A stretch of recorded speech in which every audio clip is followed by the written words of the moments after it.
The scene turns dark and bloody as he remembers Ling Yue's final moments, her body covered in wounds as she died. The image of his own face, twisted in pure rage at his powerlessness, burns in his mind. Pulled back to the present, Bai Yi reflects on this painful past. He recalls that he only met Ling Yue in his previous life, after his master had rescued him from death row. They met in a capital city. He has no idea where she might be in this new timeline, and sadly concludes it will be very difficult for them to meet again. He resigns himself to the reality that in this second life, he only has his memories. Even if they met, he knows their relationship could never be the same. Meanwhile, the vice captain of the ultimate school team reports to his captain that Bai Yi still hasn't responded to their invitation, concluding he must not be interested. The scene reveals the captain in her bedroom, holding the golden invitation Bai Yi had discarded. She finds his lack of interest amusing, thinking he is becoming more interesting. With a confident smirk, a status window identifies her as Ling Yue, a golden lightning assassin and the captain of the ultimate school team. She decides she will meet him herself the next day and will personally deliver the invitation. On Friday, his birthday, Bai Yi sits at the table in his home with a gift box in front of him. His mother, sitting across from him, tells him with a warm smile that it's his birthday present. Slightly surprised, Bai Yi looks at the gift before opening it. Inside, he finds a scarf and is puzzled.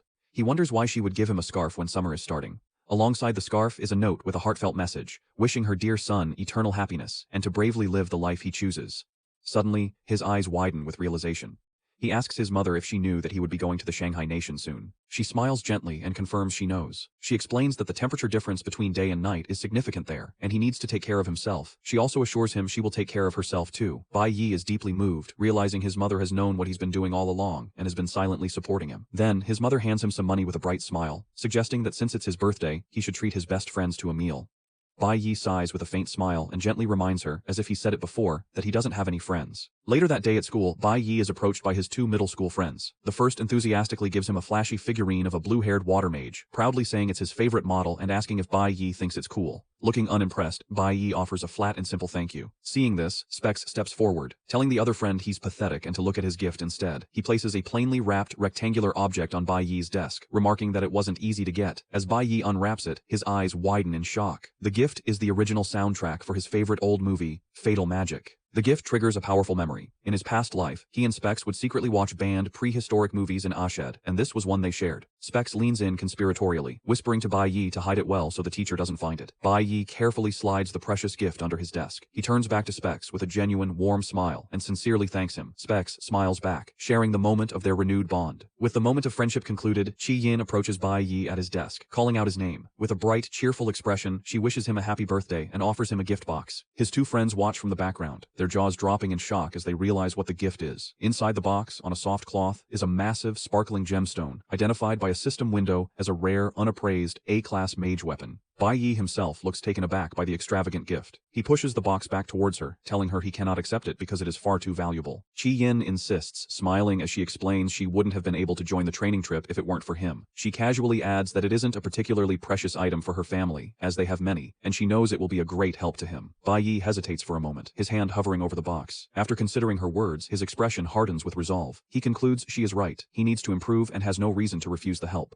He realizes she must have seen him using a low-level weapon when he switched to his mage profession during the simulation, and this gift was her thoughtful response. He reflects that she is a very considerate girl. Sitting alone at his desk with the three gifts, Bai Yi is deeply touched. He thinks about how he never expected them to remember his birthday, let alone prepare such thoughtful presents. He begins to question his original plan to leave this place without forming any attachments. In the background, his two friends whisper, wondering when Bai Yi and Chi Yin became so close. One of them even speculates that maybe Bai Yi isn't interested in girls. Their gossip is cut short when Chi Yin approaches, asking what they are talking about, causing them both to jump in fright. While they are distracted, Bai Yi's internal thoughts reveal his initial plan to not get entangled with any of them. However, moved by their kindness, he changes his mind. He turns to face the three of them, Chi Yin, Specs, and his other friend, and asks them to have dinner with him that night. With a warm and genuine smile, he tells them it's his treat and asks if they are free. His friends erupt in cheers, enthusiastically accepting his invitation. Chi Yin clasps her hands in excitement, while his two middle school friends throw their arms up in celebration, with one playfully asking if he can choose the place. Suddenly, their celebration is cut short when one of them notices a group of people from the high school division. Bai Yi's expression immediately turns serious as he wonders why they have come. Another student points out that the group is heading directly for their classroom, and Bai Yi watches them approach with a guarded look. The classroom starts buzzing with whispers. A student peeking out the door tells the others that the captain of the ultimate school team has arrived. The others are shocked to hear the rumor that the captain has come to personally invite Bai Yi to join her team. One of them mentions he's heard the captain is a great beauty, though he has never seen her himself. Hearing this, Bai Yi decides it would be better to refuse her offer face to face.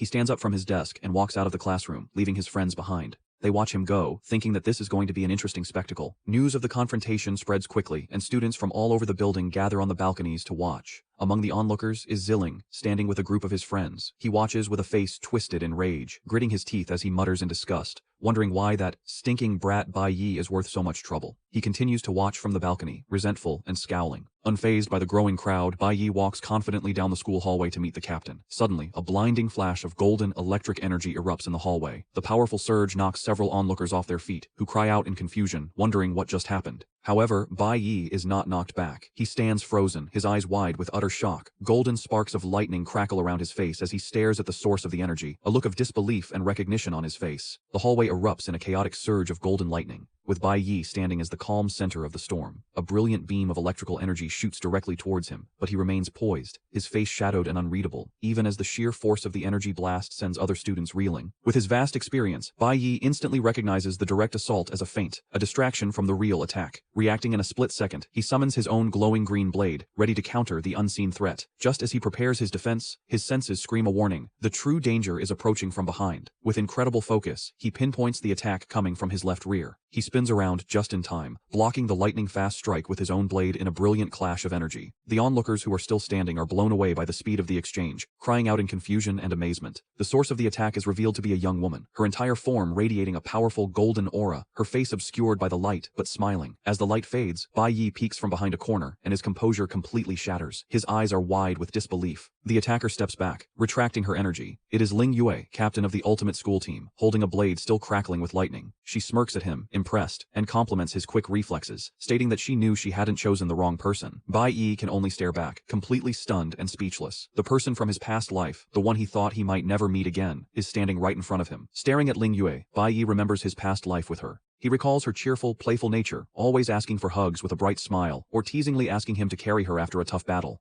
He also painfully remembers how he, emotionally closed off, would always push her away, leaving her to pout about how mean he was. Back in the present, Ling Yue, still crackling with lightning, explains that since he didn't respond to her team's invitations, she decided to visit him in person. The other students, including Bai Yi's friends, watch in stunned silence. Specs and his friend whisper nervously, thinking how awkward it will be when Bai Yi rejects the famous captain to her face. Composing herself, Ling Yue extends a hand for a formal introduction, starting to say her name. However, Bai Yi walks right past her outstretched hand. In one fluid motion, he pulls her into a firm, warm hug. The crowd is stunned into silence. From the doorway, Chi Yin stares in disbelief, while on the balcony, Xiling's face twists with rage. Held in Bai Yi's embrace, Ling Yue looks up at him, her confidence replaced by surprise and a hint of a blush. Bai Yi looks down at her with a soft, sincere expression. He speaks a familiar name from their past and says softly that it has been a long time. As Bai Yi holds Ling Yue, his two middle school friends are freaking out, shouting in disbelief that he would hug her in public and wondering if it's a romance that crosses social classes. Specs corrects his friend, explaining Ling Yue isn't older. She was in their grade but skipped ahead to high school after awakening early.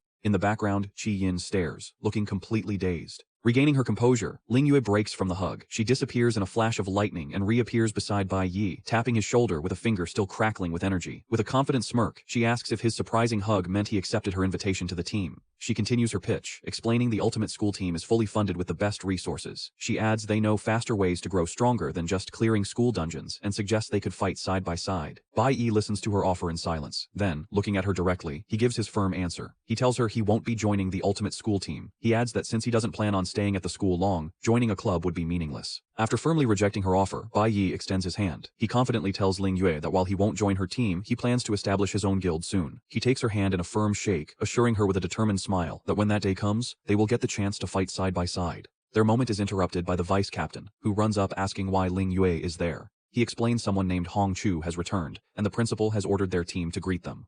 As she turns to leave, Ling Yue tells Bai Yi they will see each other again on the training trip. She gives him a final glance over her shoulder, promising a proper chat then. Before walking away, she pauses and asks why he said, "It's been a long time," when they had never met. Bai Yi offers no answer, standing silently with an unreadable expression as she goes. From a distance, Xiling watches the entire exchange, his face contorted in silent fury. As Ling Yue walks away, the students erupt in shocked whispers. They can't believe Bai Yi rejected a personal invitation from the captain and dared to invite her to his own future guild. They question how it's possible, since he isn't an adult, and establishing a guild requires immense money. While some dismiss it as a boast, others recall the rumor he achieved the academy's highest score. One student keenly observes that Ling Yue never actually refused his bold counteroffer. Watching her leave, Bai Yi reflects on the turn of events. He admits he never imagined his reunion with Ling Yue would happen like this. He remembers the Divine Core's strict rules. Members' personal information was confidential, and they never pried into each other's pasts. Because of this, he never knew Ling Yue had attended the same middle school. He realizes he almost missed the chance to meet her again in this timeline.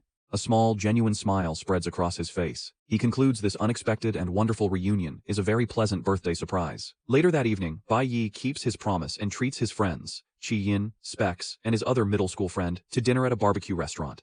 As they eat, Specs teases the other friend for picking the place, who defends himself by saying Bai Yi wanted barbecue, and he just recommended the restaurant. The conversation soon turns serious. While grilling meat, Specs asks Bai Yi if he was being genuine about his plan to establish his own guild. Chi Yin follows up, concerned, asking about his statement that he wouldn't be at the school for long and questioning his plans for high school. Taking a calm sip of his drink, Bai Yi confirms their suspicions. He tells them that after the training trip, he plans to stay in the Shanghai Nation. His friends are shocked by this news. They shout in disbelief, asking if he plans to drop out of high school to start his guild. Bai Yi clarifies he isn't dropping out. He just wants to continue his studies there. They realize what he truly means. He plans to apply to the prestigious Divine Guild Academy in the Shanghai Nation. Meanwhile, at the luxurious Kaiban Hotel, a white sports car pulls up to the entrance where men in dark suits are waiting. Inspector Li Ang is among them, and he bows respectfully as he opens the car door. An imposing man with blonde hair, a scar over his eye, and a cigar steps out of the car. He is identified as Hong Bing, the guild master of the Divine Guild. With a simple command to move, he strides confidently into the hotel, followed by his group. Inside the hotel's luxurious ballroom, guests go quiet as Guildmaster Hong Bing enters with his subordinates. Inspector Li Ang looks on with a tense and worried expression.